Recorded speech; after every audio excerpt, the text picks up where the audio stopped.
1970년 4월 8일 서울 마포구에는 갑작스러운 굉음이 울려 퍼졌다.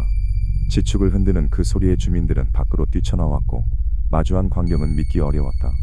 가장 높았던 건물이 가장 빠르게 무너졌다. 와우시민 아파트. 5층짜리 콘크리트 건물이 순식간에 무너져 내린 것이다. 수십 명이 매몰됐고 그 안에는 어린아이도 있었다. 무너진 잔해 사이에서는 사람을 부르던 목소리가 얼마 지나지 않아 끊겼다. 이 사고는 단순한 붕괴가 아니었다. 대한민국이 꿈꾸던 고도성장의 상징이 얼마나 부실했는지를 드러내는 비극이었다. 그날 이후 사람들은 더 이상 아파트를 희망으로 보지 않게 되었다.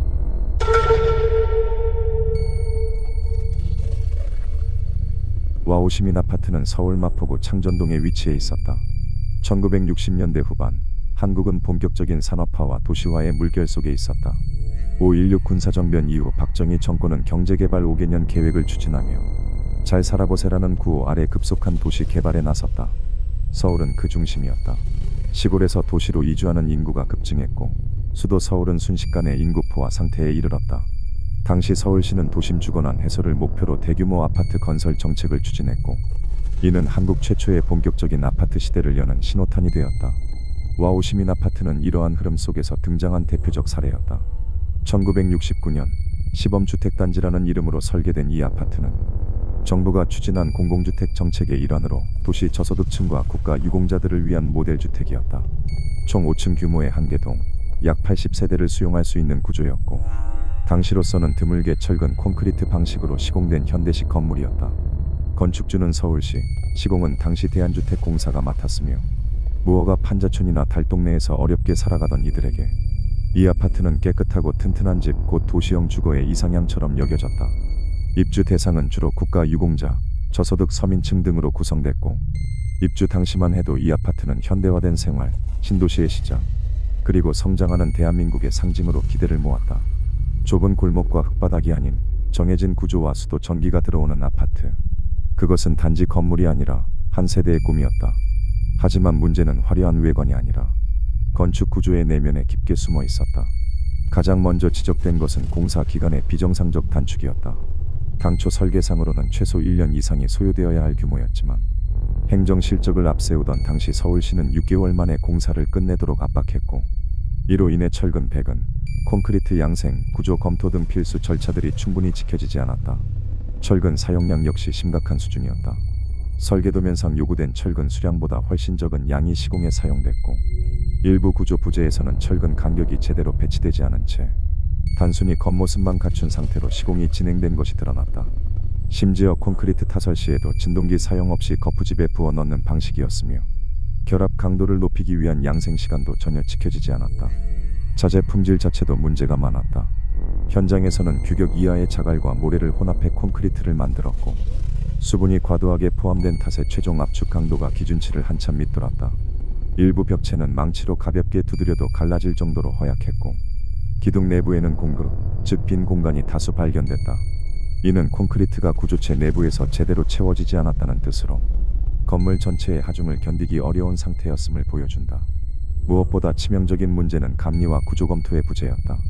당시 이 아파트는 시범단지라는 이유로 설계 심의와 감리가 면제된 상태였고 구조 계산은 수기 방식으로 간단히 진행됐으며 현장 관리자들 역시 전문성이 부족한 인원들이 투입됐다. 건축 책임자 대부분이 토목이나 관련 자격이 없는 상태였고 공사 진행 과정에서 부실을 감시할 수 있는 독립기구도 존재하지 않았다. 결과적으로 와우 아파트는 말 그대로 철근 콘크리트 구조물의 외형만 갖춘 채 속은 텅 빈 상태였고 건축적 완성도가 아닌 행정보고를 위한 서류용 건물에 가까운 형태로 지어졌던 것이다. 이런 상태에서 수십 세대가 희망에 부풀어 와우 아파트에 입주한 상태였다. 1970년 4월 8일 오후 6시 40분 서울 마포구 창전동의 하늘은 어둑해져 가고 있었다. 퇴근한 가장들은 신문을 펼치고 있었고 부엌에서는 저녁 국물이 끓고 있었다. 어린아이들은 거실을 뛰어다녔고 한쪽 방에선 늦은 숙제를 하던 중이었다. 모두가 평범한 하루의 저녁을 맞이하던 그 순간 예고 없이 그녀는 무언가가 울렸다.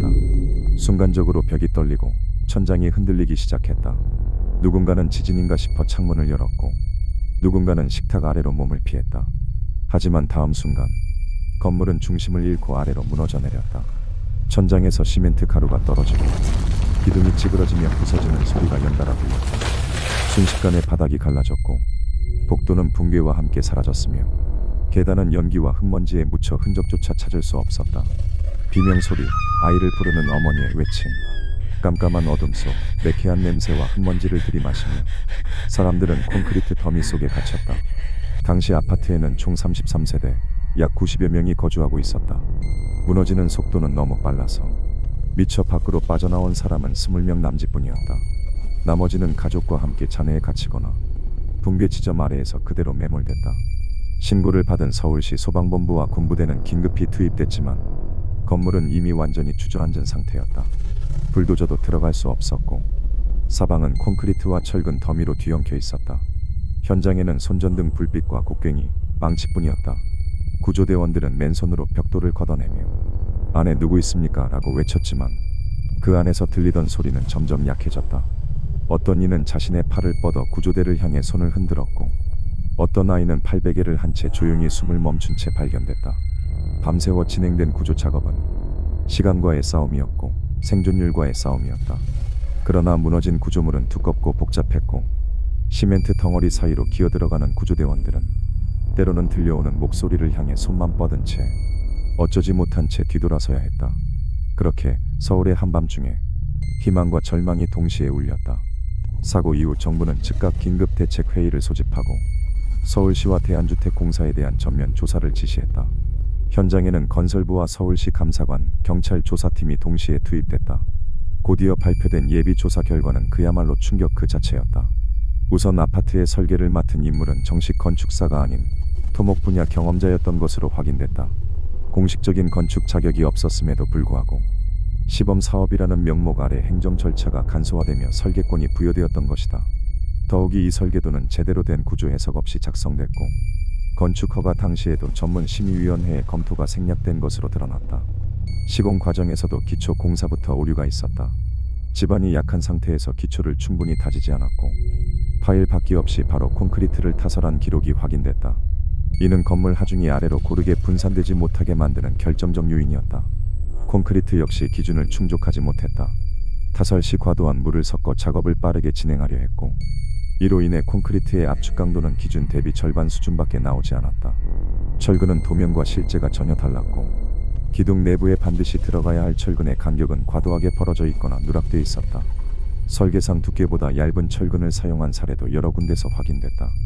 또한 당시 감리 제도는 사실상 존재하지 않았고 현장 감독관은 대부분 대한주택공사 내부 인력이었으며 이들은 공사의 진척률을 맞추는 데만 집중한 나머지 시공 상태에 대한 관리 감독은 거의 이루어지지 않은 상태였다. 행정적으로도 부실은 이어졌다. 서울시는 도시 미관 개선이라는 명목으로 공사 기간을 단축하도록 압박했고 건축 중간 검사는 서류상으로만 처리된 경우도 있었다. 결국 이 아파트는 서류상으로는 존재했지만 구조적으로는 서있지 말았어야 할 건물이었다는 결론이 내려졌다. 해당 보고서는 정부 공식 문서로 채택되었고 그 안에는 다음과 같은 문장이 담겨 있었다. 이 아파트는 종이 위에서만 존재했고 현장에서는 무너지기 위해 지어졌다. 그 이후 당시 시공 책임자였던 대한주택공사 관계자들은 형사처벌을 받았고 서울시는 공식적으로 유가족에게 사과했다.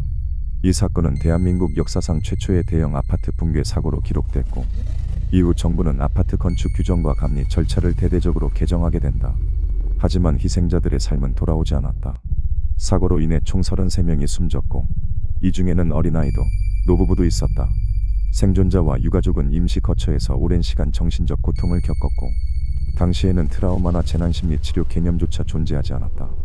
언론은 이 사고를 부실공사의 대명사로 보도했다. 신문 일면마다 무너진 콘크리트 덩어리와 오열하는 유가족의 사진이 실렸고 여론은 분노로 들끓었다. 대한민국은 당시 고도성장의 열풍 속의 안전을 희생하고 있었던 것이다. 이 사건은 이후 건설 안전의 기초가 무너지면 국가도 흔들린다는 교훈을 남기게 된다. 와우시민 아파트 붕괴 사고는 단순한 건축물의 붕괴가 아니었다. 그날 무너진 것은 콘크리트만이 아니라 국가에 대한 신뢰였고 아파트라는 단어에 담긴 꿈과 미래에 대한 기대였다. 절차를 생략한 서두름, 기준을 무시한 설계, 그리고 아무도 책임지지 않는 시스템. 그날의 잔해 속에서 꺼내진 것은 한 시대의 비극이었고 오늘을 살아가는 우리가 외면할 수 없는 교훈이었다. 그리고 우리는 여전히 묻는다. 속도가 안전을 대신할 수 있는가? 개발이라는 이름 아래 무엇을 놓치고 있는가?